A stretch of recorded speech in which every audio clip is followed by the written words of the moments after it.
Olá, boa noite. Há quase um ano, em 8 de janeiro de 2023, houve uma tentativa de golpe de Estado no Brasil. A sede dos três poderes sofreram simultaneamente ataques terroristas. Nós preparamos um programa especial para lembrar a vitória contra a extrema-direita bolsonarista. Ouvimos o presidente Lula e também conversamos com Flávio Dino, então ministro da Justiça. Eu cobri a eleição americana em 2020 e vi como foi difícil combater a extrema-direita lá. O Biden enfrentou fake news, jogo baixo do Trump. E em 2022 aconteceu a mesma coisa no Brasil. Jogo baixo da parte do Bolsonaro, fake news. E não dá para usar as mesmas armas para combater. Não dá para usar fake news, não dá para usar mentira como arma política e fazer esse jogo baixo. O senhor aprendeu a combater a extrema-direita? Tem uma receita? Não, deixa eu te falar uma coisa que é muito engraçado. Eu acho que nem eu e nem ninguém no Brasil estávamos acostumados a fazer campanha política baseado na mentira, baseado numa quantidade de inverdades que eu nunca imaginei. Ou seja, as pessoas são capazes de dizer que tem um elefante voando e as pessoas acreditam, sabe? Então, uma mentira repetida 1 milhão de vezes por muita gente ao mesmo tempo vai se tornando verdade. Então, qual é o discurso da direita no mundo inteiro? Pátria amada, costumes e religião. Então, o que é que nós temos que construir? Isso eu tenho, inclusive, feito proposta, falei com o chanceler Olaf Scholz, falei com o Macron e vou falar com todos os líderes. Os setores progressistas e democráticos da sociedade precisam se preparar para construir uma narrativa para desmontar esse discurso atrasado, xenófobo, um discurso que não leva a nada. É uma guerra cultural que precisa ser feita para disputar? Não, eu acho que tem que ser uma coisa preparada tecnicamente e a gente tentar, eu não sei como fazer, mas nós vamos tentar estabelecer uma discussão na sociedade brasileira, porque nós temos que responsabilizar um pouco as empresas, sabe, que fomentam... As redes sociais, como fazer isso sem censurar? Não precisa censura, veja, é preciso a sociedade participar e ela encontrar um denominador comum de que, olha, tal coisa tem que ser brecado pela própria empresa. Você não pode publicar lá que você pode uma matar mentira alguém. E deixar no ar. Você não pode publicar uma coisa e apenas dizer isso é mentira, não. Se é mentira, não pode ser publicado. Sabe, eu acho que sozinho talvez ninguém saiba como fazer. Mas se a gente abrir um debate na sociedade, se a gente abrir as pessoas que são especialistas em internet, se a gente abrir os meios de comunicação e a gente fazer uma discussão... Vai tratar disso com o Biden, a gente vai tratar disso... com o Biden. Até porque eu acho que a única forma de ter uma regulação é mundial. Tem que envolver os Estados Unidos. Não dá para fazer uma regulação apenas num país. Portanto, é preciso que seja um assunto a ser discutido no G20. Porque, veja, o Biden derrotou o Trump, mas não derrotou, sabe, a extrema-direita. Ela está viva. Aqui no Brasil, a gente derrotou o Bolsonaro, mas ainda é preciso derrotar o bolsonarismo, que é aquele fanático, aquele que acredita em tudo, aquele que, sabe, ofende as pessoas, aquele que xinga as pessoas. Eu tenho uma tese que é o seguinte: se um dia você entrar num bar com a tua esposa e um cara, porque você é um jornalista sério, te xinga, você pode abrir um processo que aquele cara é bandido. Uma pessoa séria e honesta não falha uma. jamais atacarão alguém. Então, se um cara te xingar, pode tirar a fotografia dele e denunciar, porque ele é um 71. Ele tem alguma coisa de estelionatário na vida dele. Está óbvio que o Bolsonaro cometeu crimes ao longo do mandato. Os de responsabilidade não podem mais ser punidos, porque o Arthur Lira não deu seguimento a pedido de impeachment. Mas no âmbito dos crimes comuns, há inquéritos, há processos que podem levar a uma responsabilização objetiva do Bolsonaro. A gente tem o genocídio Yanomami. O Bolsonaro estimulava a invasão de terra, né? Ele é partícipe disso. Ele acabou a discussão jurídica e filosófica se o Bolsonaro é genocida ou não com a questão em Roraima, com a questão dos Yanomami. Eu pergunto se o senhor acha necessário punir um presidente pelo precedente que ele abre. Um presidente chega à presidência da República, comete tantos crimes. Se ele não é punido, no futuro, um outro presidente pode achar, eu posso agir da mesma maneira, eu posso usar o Estado como ele usou no ano passado para poder chegar aos meus objetivos. A opinião do presidente Lula: Bolsonaro precisa ser punido objetivamente. A gente viu hoje o caso, senador Marcos Duval, do Podemos do Espírito Santo, publicamente dizendo que ouviu do Daniel Silveira, que foi preso quando perdeu o mandato, e pelo Bolsonaro uma proposta de gravar o Alexandre de Moraes para se tentar dar um golpe de Estado, para mandar prender o Alexandre de Moraes e não deixar o senhor assumir. Isso é um senador da República, aliado dele, que está falando. Pergunto para o senhor, é necessário punir o Bolsonaro para que isso nunca mais aconteça de Eu novo no acho. Brasil? Eu O acho, senhor acha? eu acho que é necessário pelo seguinte: ele deve ter julgado em algum momento por genocídio, não apenas no caso de Yanomami, no caso do Covid-19. Porque ele foi um presidente que se colocou contra tudo que é cientista desse país. Ele se colocou contra praticamente todo mundo que clamava para que a gente comprasse a vacina rápido e clamava para que o governo fizesse publicidade da necessidade de tomar vacina. Ele não, ele fez ao contrário. Ele preferiu comprar cloroquina, ele preferiu falar que a vacina, as pessoas viravam jacaré, que as pessoas morriam. Ele disse as maiores barbaridades. Por isso é que eu tenho chamado ele de genocida, porque ele, em algum momento, vai ser julgado. Quem sabe, algum dia, um grupo de pessoas que tiveram parentes mortos na Covid, quem sabe essas pessoas abrem um processo nele até a nível internacional, porque esse cidadão ele teve a pachorra de respeitar tudo aquilo que a gente tinha de normalidade na política brasileira. Ele ofendeu a Suprema Corte, ele ofendeu o Congresso Nacional, ele ofendeu o Papa, ele ofendeu o Macron, ofendeu a mulher do Macron, ele ofendeu todo mundo. Ele é descarado. E esse cidadão preparou o golpe. Hoje eu tenho consciência e vou dizer aqui alto e bom som, esse cidadão preparou o golpe. Eles queriam fazer aquela bagunça no dia 1º de janeiro. Mas eles perceberam que não estava, porque tinha muita polícia e tinha muita gente na rua. Hoje o senhor tem certeza do envolvimento do Eu Bolsonaro tenho em 8 de certeza do janeiro? envolvimento dele. Eu tenho certeza que o Bolsonaro participou ativamente disso e ainda está tentando participar. Ou seja, ele é um cidadão é quase como um psicopata, ou seja, esse cidadão não pensa, ele não raciocina, ele vomita as coisas. Sabe, com a maior desrespeito do mundo, com a maior falta de objetividade e de sinceridade do Tem muita mundo. gente que tem a tese, ele tem que ficar só inelegível, não pode prender o Bolsonaro que tem uma convulsão Veja, social. eu acho, deixa eu lhe falar uma coisa a você. Deixa eu falar uma coisa a você. Eu defendo para todos eles a presunção de inocência. Sim. Tá? Eu não quero que façam com ele o que fizeram comigo. Não quero. Sabe? Não quero que ele vá para a cadeia para depois provar a inocência dele. Eu fui para provar que o Moro e o Dallagnol não eram sérios. E provei. Então, eu acho que é o seguinte, ele cometeu crimes, ele ofendeu a Suprema Corte, ele ofendeu tudo que ele tinha que ofender, ele tem que responder por esses crimes. Sabe, tem que responder, não na instância superior, porque é presidente da República, não. Está quase virando crime comum. Sabe, isso do Zé Yanomami agora, eu tenho um discurso dele, tem vários discursos dele para os garimpeiros. Sim. Ele manda jogar mercúrio, ele manda invadir a terra, ele manda defecar na água, sabe, da maior irresponsabilidade. Ele fala que as pessoas podem fazer o que bem entender. Ora, esse cidadão foi presidente da República. Esse cidadão foi chefe supremo das Forças Armadas. Esse cidadão foi a autoridade máxima desse país. Ele precisava ter o mínimo de respeito. Ele não teve, e ele incentivou muita gente a segui-lo. Porque você sabe que você deve ter ouvido quando você era muito criança da tua mãe, que a mentira, ela anda de avião. E a verdade é um passo de tartaruga, ou seja, a verdade você tem que convencer, você precisa discutir muito. A mentira não, você mente e deixa para lá.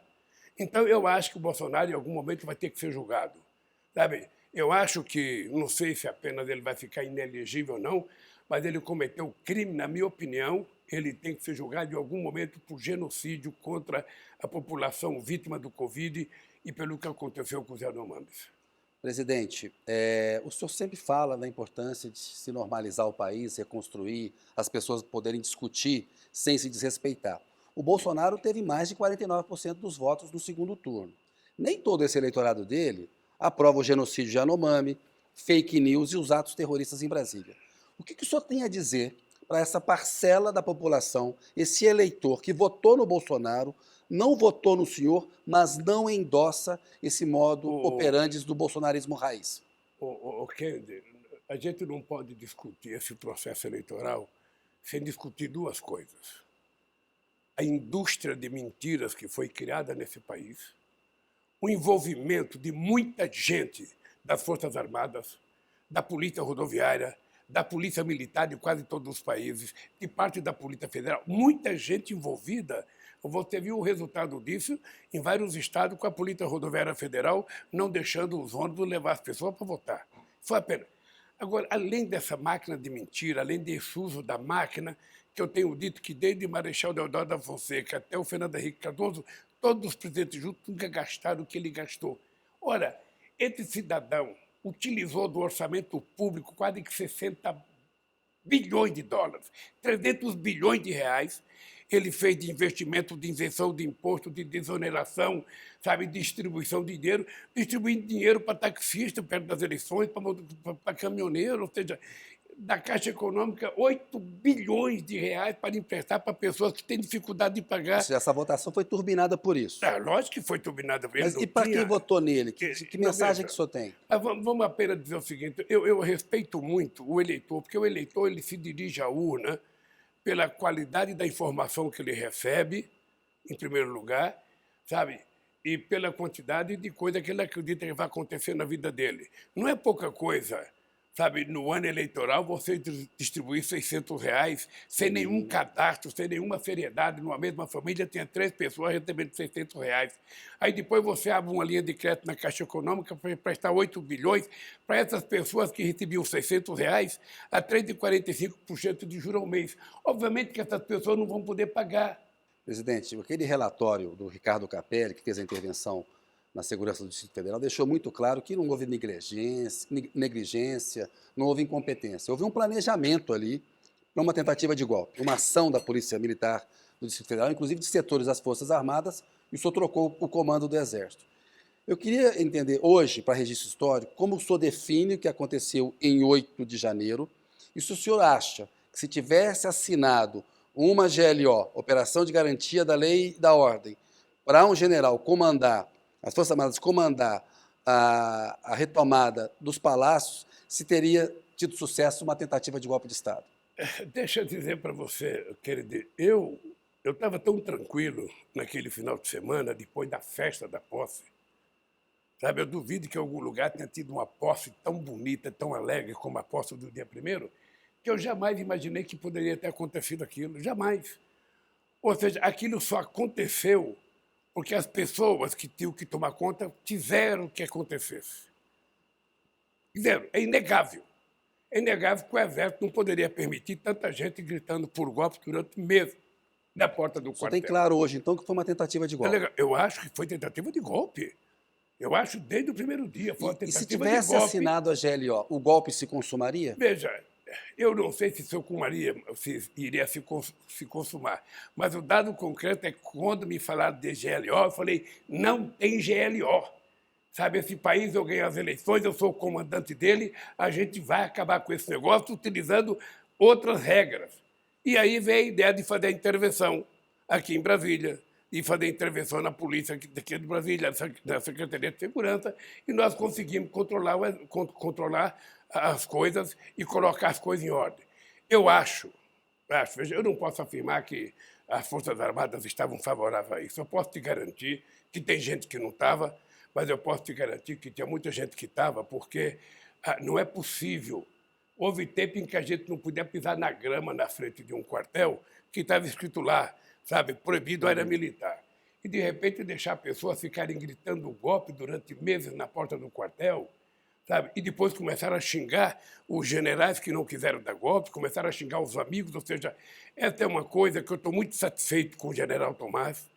Ele tem um discurso correto, que é, sabe, um discurso legalista. Está definido na Constituição o papel das Forças Armadas. Ela pode prestar um serviço extraordinário a esse país, cumprindo aquilo que está na Constituição. E o que ele me disse textualmente foi o seguinte, presidente, nós vamos recuperar as Forças Armadas no cumprimento daquilo que é afirmado pela nossa Constituição. E é assim que eu quero. Ou seja, eu prefiro que o nosso Exército volte a ser o Exército de Caxias do que esse é o Exército de Bolsonaro. É isso que eu quero no fundo. Presidente, estamos chegando aqui na reta final. Eu queria perguntar para o senhor se o senhor pode considerar ainda a possibilidade de disputar a reeleição em 2026 ou se o senhor descarta completamente, se é algo 100% resolvido na sua cabeça? Essa pergunta, qualquer coisa que eu responder, você não vai acreditar. Deixa eu te falar uma coisa. Eu tenho consciência que somente a minha candidatura poderia derrotar o Bolsonaro. Tá? Eu tenho consciência, não é nenhuma vaidade, não, é consciência de que, pelo legado que eu tinha, eu poderia ganhar essas eleições. E se em 2026 foi isso de Agora, novo? o que eu acho é que a gente precisa construir novos candidatos em 2026. Nós temos gente extraordinária no governo. Nós temos... Mas eu estou entendendo por essa resposta que o senhor não descarta. Não, veja, se eu puder afirmar para você agora, eu falo, eu não serei candidato em 2026. Eu vou estar com 81 anos de idade, sabe? Eu preciso aproveitar um pouco a minha vida, porque eu tenho 50 anos de vida política. Isso é o que eu posso te dizer agora, sabe? Agora, se Política chegar... como nunca. Não, se chegar num momento, sabe, tiver uma situação delicada e eu tiver com saúde, porque eu também só posso ser candidato se eu tiver com saúde perfeita, sabe, com mais saúde perfeita, com 80 e pouco, 81 de idade, energia de 40 e tesão de 30. Pronto, aí eu posso. Qual é a diferença do Lula como presidente nesse terceiro mandato e do Lula que foi presidente no primeiro ou no segundo mandato? Olha, eu me considero mais experiente, me considero mais conhecedor da máquina. Você não sabe o que é desmontar uma máquina montada pelo Bolsonaro, porque ele tem gente em tudo, sabe, que é repartição pública entranhado, sabe, aqui e lá fora. Tem gente trabalhando lá fora, ganhando dinheiro, sabe, como se estivesse trabalhando aqui dentro. E não é embaixador, não é diplomata, não é representante, sabe, é gente que está trabalhando lá fora porque foi trabalhar lá fora e ficou lá fora. Nós vamos, então, tentar fazer, sabe, uma coisa muito justa, não vamos perseguir ninguém, nós vamos apenas colocar as pessoas no seu devido lugar.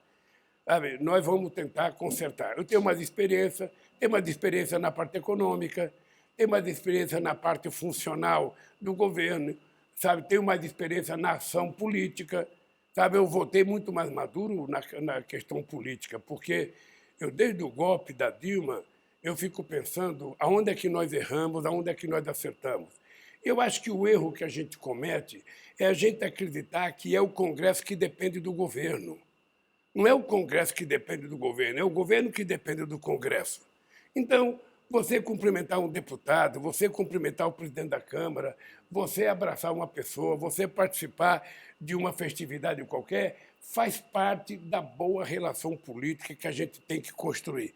Você vai ter gente que vai ser inimiga a vida inteira, você vai ter gente que vai ser amiga a vida inteira, e você tem uma maioria de pessoas que são pessoas que pensam diferente de você, mas que estão dispostas a votar num projeto que seja interessante para o Brasil. É com essas pessoas que a gente pretende contar para a gente aprovar tudo que nós vamos aprovar nesse país. Então, eu sou diferente nisso. Mais experiência, barba branca, menos cabelo do que eu tinha. Então, isso serviu para que eu fosse mais experiente, mas continuo com energia de 30. Era o desejo de uma figura radicalizada, extremista, mas que estava num ecossistema amigável. Lembremos que este cidadão declarou que obteve os insumos para fabricar uma bomba e tentar matar centenas de pessoas num acampamento ilegalmente situado na fronteira de uma organização militar. Então, ele estava num ambiente que propiciava que pessoas com essas ideias agressivas, belicistas, criminosas, florescessem. Então, nós demos conta disto. Havia, sim, claramente um planejamento golpista no Brasil, desde o dia do segundo turno, em que se tentou mudar o resultado da eleição com práticas ilegais, inclusive o uso da polícia, isso é muito claro, e nós estamos no processo de apuração jurídico formal até o 8 de janeiro. E hoje há uma avaliação com a qual eu concordo, de que a melhor resposta foi aquela que nós demos, a intervenção federal. A GLO poderia ter resultado num golpe? A GLO talvez fizesse parte da ideia de que aquilo funcionaria como um gatilho. Eu comparo o 8 de janeiro com uma coluna de Olímpio Mourão Filho no golpe de 64. Na cabeça de mentes delirantes, esta coluna golpista, que marchou na esplanada, funcionaria como uma espécie de efeito gatilho. Isso. E talvez a GLO funcionasse também como outro gatilho, mas é importante dizer que, além da reação do poder civil, nós não tivemos a adesão da imensa maioria das Forças Armadas nesses intentos golpistas. Ministro, na entrevista que o presidente deu na estreia do A Notícia, ele disse: que ele via a responsabilidade direta do Bolsonaro na organização. Ele falou há mais ou menos um mês para a gente, já havia passado quase um mês da tentativa de golpe. E ele achava que o Bolsonaro, ele acha que o Bolsonaro tem que responder perante a justiça por genocídio da população Yanomami, do povo Yanomami, e também pelas mortes na pandemia. Eu me lembro de uma entrevista logo no começo, que o senhor falava, é difícil, me corrija se eu não estou sendo preciso, seria difícil enxergar uma responsabilidade objetiva, penal do Bolsonaro. Passados agora quase 2 meses, quando a gente olha para isso, é possível enxergar uma responsabilidade penal objetiva do ex-presidente? Num caso e no outro, nós temos fatos novos, que vão se avolumando na medida em que as investigações caminham normalmente, nos termos da lei. Nós somos defensores do devido processo legal. Não há conivência, não há leniência, não há perseguição. Isso. Os fatos novos vão aparecendo. No caso Yanomami, nós temos a estas alturas centenas de documentos, ofícios, que mostram que a crise humanitária ali existente, que resultou na morte de centenas de pessoas, era de amplo conhecimento oficial. Existem documentos que mostram isso. A Polícia Federal está apurando, existe um inquérito específico sobre a temática do genocídio. Foi uma política do governo Bolsonaro, exterminar a população Yanomami. Há indicações seguras de que havia um conhecimento, que a responsabilidade penal se configura na medida em que incide o artigo 13 do Código Penal, em que a omissão passa a ser penalmente relevante na medida em que havia conhecimento, havia, portanto, dever de agir, havia possibilidade de agir e não houve esta atuação. Então, nós consideramos que é uma linha de investigação necessária. Por outro lado, em relação ao 8 de janeiro, também houve eventos novos, entre os quais revelações de exóticas reuniões com a participação de senador, deputado, e segundo o que eles narram com o próprio ex-presidente da República, eles que disseram, e com minutas, inclusive, de documentos e engendramentos de planos visando a ruptura da ordem jurídica, tudo isso está sendo apurado cuidadosamente, com respeito às formalidades legais. Aí vamos investigar. Não existe imunidade parlamentar, ou imunidade política, ou imunidade presidencial, nenhum tipo de imunidade a que uma pessoa não seja investigada. Todos devem ser na medida em que há indícios, e esses indícios, infelizmente, aí estão. Até o momento, nenhum militar foi denunciado lá pelo Ministério Público Militar em relação aos atos golpistas de 8 de janeiro. E o Alexandre de Moraes, ministro do Supremo, que está a cargo dessa investigação lá no âmbito do Supremo, ele diferenciou crime militar de crime de militar e entendeu que, em relação a 8 de janeiro, militares que cometeram crimes têm de ser julgados pelo Supremo, pela Justiça Comum. Por que é importante essa diferenciação de crime militar, de crime de militar, e por que é importante que esses militares sejam julgados, no caso, aí, no âmbito do Supremo? É importante para dar cumprimento à Constituição. Quando a Constituição trata da Justiça Militar, deixa claro que ela é adstrita aos chamados crimes militares, ou seja, os crimes tipificados no Código Penal Militar, na legislação militar. Então, não é qualquer crime. Nós fizemos esse pleito, a Polícia Federal fez esse pedido ao Supremo, ao ministro Alexandre, na medida em que surgiram indícios concretos de que, infelizmente, houve a participação de militares da ativa, por ação e omissão. A Polícia Federal, claro, colheu essas provas, há inclusive depoimentos, e isto foi enviado à apreciação do ministro Alexandre, que assim decidiu. É claro que isso abre um espaço para que a Polícia Federal possa atuar sem prejuízo da competência da Justiça Militar e do Ministério Público Militar em relação, aí sim, aos crimes exclusivamente militares, de modo que nós temos hoje uma duplicidade de sistemas que atuam em paralelo. Os crimes que não são militares no Supremo e os crimes militares na Justiça Militar. Ministro, do ponto de vista histórico, a gente sabe que a importância que teve a lei da anistia de 79 e tudo. Mas outros países, como Chile e Argentina, puniram os militares que cometeram crimes durante a ditadura nesses países, né? No Brasil, não. Houve a anistia, valeu para os militares também, no entendimento do próprio Supremo.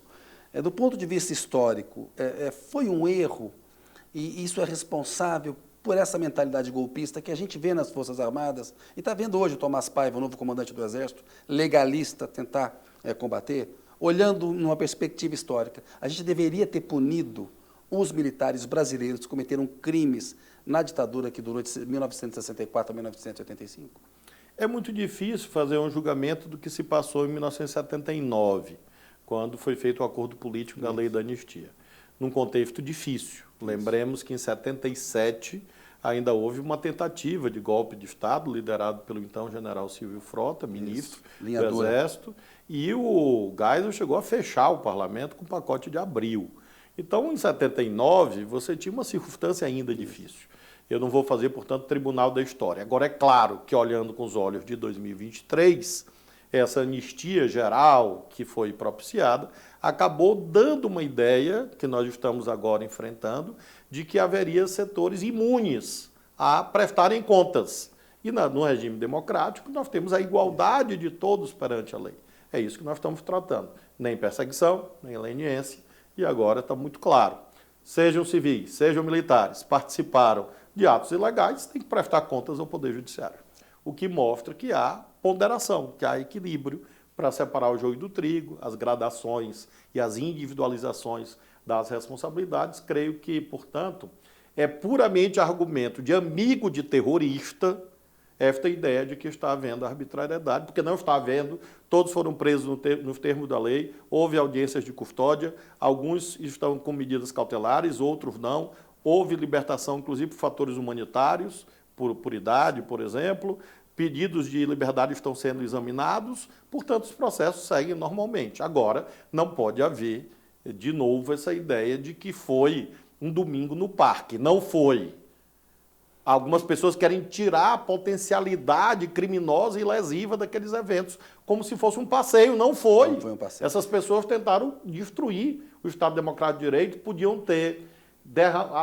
podia ter ocorrido derramamento de sangue, sim.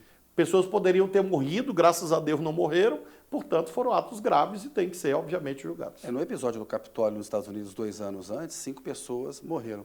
Ministro, punir é fundamental para que esse episódio não se repita na história nossa, né?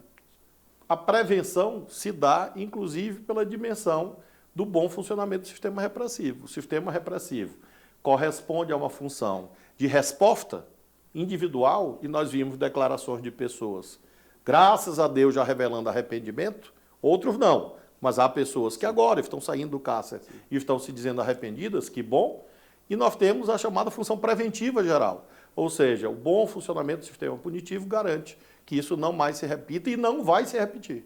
Eu afirmo isto, não vai se repetir, porque ficou clara qual é a mensagem, que a democracia tem mais do que o direito, ela tem a obrigação de se defender. Quero falar de outros assuntos com o senhor, mas só para encerrar, até do ponto de vista histórico, ou seja, recentemente a Folha de São Paulo ela fez uma entrevista com Fábio de Sá e Silva, que é um professor da Universidade de Oklahoma. Ele analisava o papel da Lava Jato nessa radicalização política, e ele vê um papel da Lava Jato no DNA dos ataques golpistas e na ascensão da extrema-direita ao poder no Brasil. A vitória do Bolsonaro.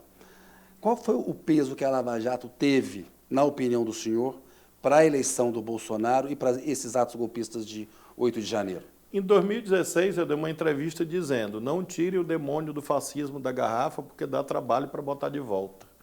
Me referia, na época, ao impeachment. Tanto em relação ao impeachment da presidenta Dilma, quanto em relação à Lava Jato, tivemos o mesmo fenômeno, a ruptura da lei como um parâmetro de disputa política.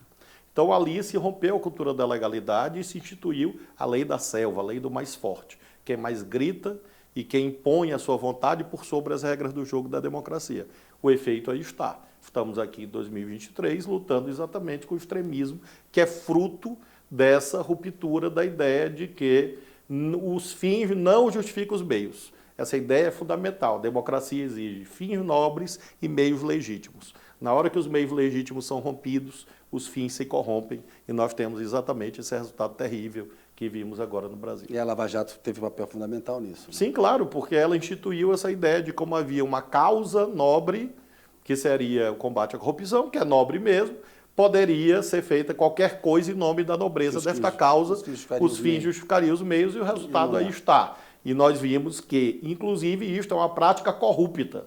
O fato é que corromperam o combate à corrupção por intermédio dessa ideia de vale tudo. Ministro, rapidamente, porque por causa da formação jurídica do senhor, o Lula falou, ó, golpe parlamentar, golpe contra Dilma. Porque o Supremo avalizou legalmente, porque o Senado teve um julgamento, não deixa de ser um golpe parlamentar. Por que o que a Dilma sofreu foi um golpe de Estado? Uma modalidade nova, um golpe parlamentar? Porque nós temos um processo de impeachment, que é típico do presidencialismo, diferente do voto de censura do parlamentarismo, ou seja, impeachment é punição. Punição contra alguém que cometeu um crime de responsabilidade. E não existia crime de responsabilidade, portanto, basta consultar a Constituição, no artigo 85, consultar a Lei 1079, de 1950, para constatar que foi um golpe na medida que não havia causa legítima. Impeachment sem crime de responsabilidade é golpe. No presidencialismo, sem dúvida. Não é isso. Claro que se fosse um país parlamentarista, você não gosta do governo, derruba o governo. Tenho uns amigos No jornalistas, presidencialismo não é assim. Os amigos jornalistas eles ficam bravos quando eu falo que foi golpe parlamentar, mas foi. Inclusive a imprensa apoiou um golpe parlamentar. Essa é a história recente do país, infelizmente. Nós temos que superar, inclusive, essa ideia de vale tudo. Eu acho que há alguns, por exemplo, que a essas alturas querem pegar aquele cercadinho que existia no passado, na porta do Palácio da Alvorada, e querem jogar dentro do Congresso Nacional. Nós não podemos permitir que se forme cercadinho dentro do Congresso Nacional. O É Notícia volta já.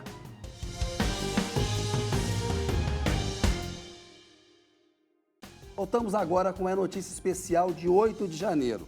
Neste bloco, o prefeito de Araraquara, Edinho Silva, conta detalhes da reação do presidente Lula quando soube da invasão aos 3 poderes da República. Vamos começar, Edinho, falando do livro, né? Porque ele conta a história de que você, como prefeito de Araraquara, que é uma cidade do interior de São Paulo, enfrentou a pandemia de Covid-19 e como foi a reação do presidente Lula no dia 8 de janeiro de 2023, quando teve uma tentativa de golpe no Brasil. Como é que nasceu a ideia do livro e por que você quis escrever sobre essas 2 histórias?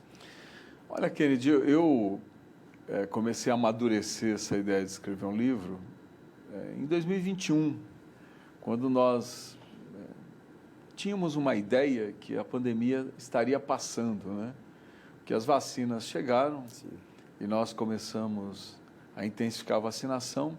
Ali começou a dar um pouco mais de conforto para quem estava à frente da gestão.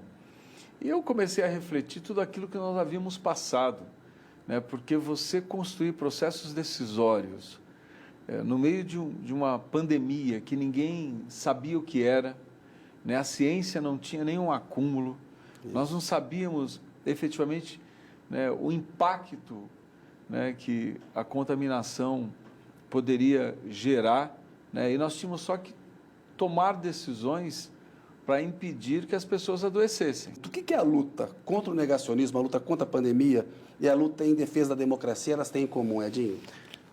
Olha, Kennedy, eu acho que tem tudo a ver se a gente comparar os processos, no caso da história recente do Brasil, né? Foi a tentativa de golpe de 8 de janeiro, né? E se nós compararmos o que foi enfrentar a pandemia, você tendo, no caso de Araraquara, o Bolsonaro atacando a cidade todos os dias, o Bolsonaro falando contra o uso de máscara, o Bolsonaro tentando desqualificar a vacina, né? O Bolsonaro afrontando tudo aquilo que a ciência dizia que era o correto. Aí você pegar o caldo de cultura que isso cria, né, na sociedade brasileira, tem tudo a ver com o mesmo caldo de cultura que alimenta a tentativa de golpe. É um combustível da extrema-direita, né? O negacionismo da ciência, negar a democracia. E é uma coisa que, se você for pegar do ponto de vista histórico, inclusive no livro eu recupero isso, é algo inspirado no fascismo. Sim. Né? Inclusive, né, o governo Bolsonaro organiza a sua política de comunicação no livro do Hitler. Né? E é esse mesmo caldo de cultura que alimenta, né, os inconformados que foram para as ruas de Brasília para propor uma tentativa de golpe. Sim. 8 de janeiro foi uma tentativa de golpe. Como é que foi organizar esse gabinete de resistência lá, enquanto você estava lidando com a tragédia da chuva, e como que o Lula recebeu a notícia? Conta pra gente, qual foi a primeira reação do presidente? Olha, primeiro voltando ao dia 7, né, para que quem está nos assistindo entenda. Araraquara, no dia 27 de dezembro, aquele período inteiro choveu muito, mas 27 e 28 nós tivemos muitas chuvas. E Araraquara foi atingida por uma tromba d'água. Foram 120 milímetros em 6 horas. Evento climático extremo, é o que está acontecendo no país. E 9 regiões da cidade foram destruídas e 6 pessoas morreram de uma mesma família porque rodou um canal de um córrego e o veículo foi arrastado para dentro de um rio e toda a família faleceu. E foi uma região, uma área nobre da cidade, do principal shopping center da cidade, e a família estava saindo desse shopping center. Então, eu, no meio de todo aquele cenário de destruição, eu mesmo assim faço uma loucura, eu faço um bate-volta em Brasília para ver a posse do presidente Lula. Que eu queria muito, depois de tudo que o Lula sofreu, de todos os ataques, de todas as injustiças, eu queria muito olhar com meus próprios olhos a posse do presidente Lula. Foi muito simbólica, muito importante. Foi muito importante. E eu vim para Brasília e voltei no outro dia. E estava lá trabalhando, né, elaborando projetos, fazendo estudos para que a gente pudesse reconstruir a cidade. Quando, no sábado, dia 7, a Janja, nossa primeira-dama, me liga, dizendo que ela queria visitar Araraquara, né, num gesto de solidariedade a tudo que a cidade estava sofrendo. E eu fiquei muito comovido com aquele gesto dela, né? Porque era a primeira agenda oficial da primeira-dama depois da posse. Sim. Porque o Lula e a Janja tiveram no velório do Pelé, mas foi uma agenda imposta pela morte do nosso rei. Isso. Né? Então, evidente, o presidente, como representante, né, do governo brasileiro, esteve presente no velório do Pelé. Mas agenda opcional, a Janja fazia ali uma escolha. E nós começamos a trabalhar para receber a Janja. No final da manhã desse mesmo sábado, me liga o presidente Lula, dizendo que ele viria junto com a Janja. Viria junto. Eu também agradeci muito a ele o gesto, porque era a primeira viagem oficial do presidente, né, opcional, e começamos a trabalhar para receber o presidente Lula. O avião presidencial, ele chega no aeroporto da Embraer, que fica a 10 quilômetros de Araraquara, na sede da cidade de Gavião Peixoto, que é um ex-distrito de Araraquara. E eu estou lá, recebo o presidente, e nós estamos no trajeto em direção à área mais atingida pelas chuvas, onde uma família inteira faleceu. No trajeto me liga o Stucker, Ricardo Stucker. Fotógrafo do presidente. Hoje secretário de audiovisual. Tal. E o Stucker me liga e fala assim: Edinho, mandei um vídeo aí para você. Mostra esse vídeo para o presidente. Eu abro meu celular. A Janja havia cedido o lugar dela no carro presidencial para que eu viesse com o presidente conversando. Né? Então, estava o presidente e eu. E aí eu abro o vídeo e vejo aquilo. Era o Congresso Nacional sendo destruído. Sim. Invadido e sendo destruído. Eu fecho o vídeo e penso como que eu vou mostrar aquilo, porque eu penso que não é só você dar a notícia, você minimamente colaborar para que aquela notícia tenha uma resposta à altura. E eu faço uma introdução dizendo: presidente, tem um vídeo aqui muito difícil, situação difícil, mas vamos pegar mais informações, vamos ver o que é isso e tal. E mostra o vídeo a ele. Ele fica indignado com aquilo. O que ele fala? Você lembra? Não, na hora pede telefonemas, né, para os ministros que estavam aqui em Brasília. Né, e as ligações começam a chegar e ele quer entender o que está acontecendo. Sim. E manifesta ali toda a leitura da gravidade que, de fato, estava explícita ali. Mas chegamos no lugar da visita, ele desce do veículo, faz a visita. Tinham milhares de pessoas naquele local, ele vai lá no gradil de proteção, conversa, cumprimenta, faz aquilo que o Lula sempre faz, de forma muito carinhosa. E nós subimos o carro e fomos em direção à prefeitura, que é onde teria uma reunião de trabalho, né? O presidente tinha pedido uma reunião de trabalho para saber o que o governo federal poderia fazer para ajudar a cidade. E no trajeto, eu já mostro para ele o Supremo sendo destruído, né? Que as TVs começaram a mostrar ao vivo. E ele continua falando com os ministros em Brasília. Flávio Dino, Zé Múcio. Flávio Rui, Dino, Zé Múcio, G. Dias. Que era do gabinete institucional na época. Isso, o Rui Segurança estava em Institucional. Salvador, Sim. porque ninguém tinha informação que aquilo Sim. aconteceria, que esse é um outro problema, né? Uhum. Como que os relatórios de inteligência Falharam. não chegaram a quem deveria chegar, né? E aí nós chegamos na prefeitura, o presidente foi para o 6º andar, que é onde fica o gabinete do prefeito, e no fundo tem uma sala grande de reuniões, onde nós tínhamos organizado com todos os técnicos da prefeitura essa reunião de trabalho. Quando ele chega no meu gabinete, nós ligamos e mostramos a ele a repercussão das TVs que estavam transmitindo ao vivo. Ele começa a acompanhar, e aí a Janja mostra do celular dela o Palácio do Planalto sendo destruído, inclusive o 3º andar, a sala dela sendo destruída. Então, ali, a reação do presidente foi de muita indignação. E como é que foi a decisão, Edinho, de não recorrer a uma GLO, que é a Operação de Garantia da Lei e da Ordem, que é o seguinte, é acionar as Forças Armadas para exercer o papel de segurança pública e fazer a intervenção? Porque havia um pessoal aconselhando a GLO. Como que foi essa decisão? E a Janja teve participação nessa decisão, Edinho? Olha, Kennedy, a ideia da GLO, ela sempre teve presente, como uma forma de responder para que as Forças Armadas tivessem autonomia para responder a tudo aquilo.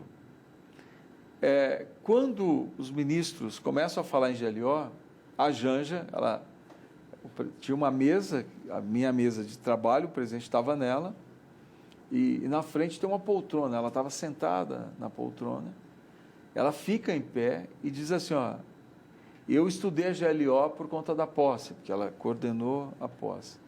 E começa a descrever o impacto da GLO. O presidente liga para o Jorge Messias, para o AGU. E o Jorge Messias ratifica, com outras palavras, tudo aquilo que a Janja tinha dito. Você vai transferir um poder importante para as Forças Armadas. Aí, quando os ministros começaram a insistir em GLO, aí o presidente reage, ele diz assim, GLO não. GLO não. A saída para essa crise vai ser dada pelas instituições da democracia. Houve um temor real, né, Edinho, de que uma GLO poderia favorecer o golpe. Kennedy, só para a gente, hoje nós estamos falando com quase um ano de tudo isso, né? Mas se a gente voltar lá atrás, nós tínhamos, naquele momento, muito forte no Brasil, uma ideia de golpe militar, que quem tem que responder os problemas do país são as Forças Armadas, que todas as saídas para as nossas crises, as saídas nós teríamos pelas Forças Armadas. Então, tinha um discurso de que as saídas pela democracia não eram válidas, porque o Bolsonaro alimentou tudo isso durante muito tempo. Então, o presidente, quando ele diz assim, olha, não, a resposta pela democracia é porque nós estávamos num ambiente ainda onde essa coisa de golpe militar, as pessoas pedindo um golpe militar, estava muito presente. Você ainda. acha que o que definiu o sucesso das medidas para barrar o golpe foi a decisão de fazer a intervenção nas forças de segurança pública e não optar pela GLO? Eu não tenho nenhuma dúvida. Eu vou te dizer exatamente o que aconteceu. O presidente diz não à GLO. E afronta, inclusive, os ministros que insistiam, né? E ele começa a debater... Afronta como? Conta, Edinho. Não, ele diz assim, olha, ele usa uma frase que ela é determinante, né? Que é mais ou menos, eu posso não lembrar as palavras certas, mas assim, olha, o poder tem que ser exercido por quem disputou a eleição. Em síntese, foi isso, né? O poder tem que ser exercido por quem disputou a eleição. No caso, ele, que saiu No vencedor. caso, ele. Exato. Então, ele quer, e ele começa, Kennedy, eu até retrato isso no livro, ele dá um show como estadista que ele é, algo que eu e nem ninguém havia visto. Quem estava naquela sala com ele não havia visto nada semelhante. Eu digo assim, não tem aula de mestrado ou doutorado que seja capaz de substituir aquilo que nós vivenciamos ali.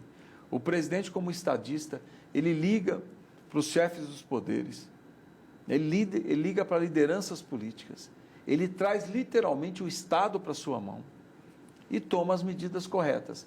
A intervenção nas forças de segurança do Distrito Federal ocorre quando ele vê pela televisão os policiais do Distrito Federal fazendo selfie com os golpistas. Isso, facilitando o golpe. Ali ele se indignou de tal jeito que na hora ele fala, olha, intervenção na segurança pública do Distrito Federal. Aí se abriu o debate quem seria o interventor, se chegou ao nome do Capelli, né, oferecido pelo ministro Flávio Dino, né, e ele escolhe o Capelli, né, depois de ter perguntado por que não o próprio Flávio, por que não o Padilha, aí a questão da vedação por eles terem cargos eletivos, enfim.